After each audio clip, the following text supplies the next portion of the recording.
bienvenue dans cette lune d'avril seconde. Alors cette lune, elle est dite rousse, rose, des semences du poisson.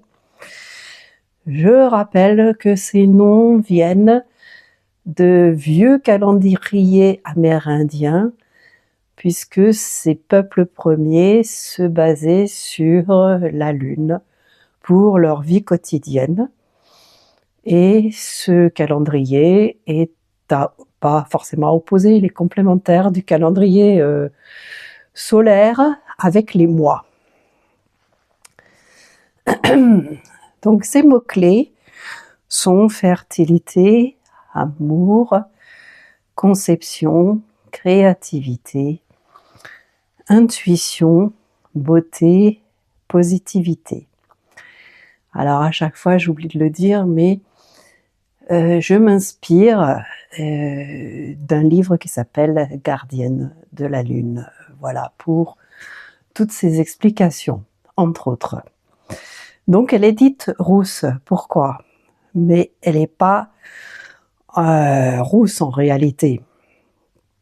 Non, cela vient seulement d'une crainte des agriculteurs, car si cette pleine lune est visible dans un ciel dégagé, il y a un risque de gelée plus forte et donc de faire roussir, brûler les premières pousses.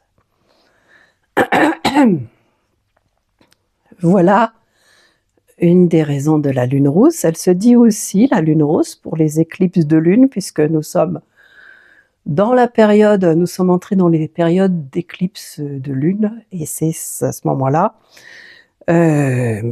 que l'on voit la lune rouge. L'éclipse de lune, elle fait une lune rouge, voilà.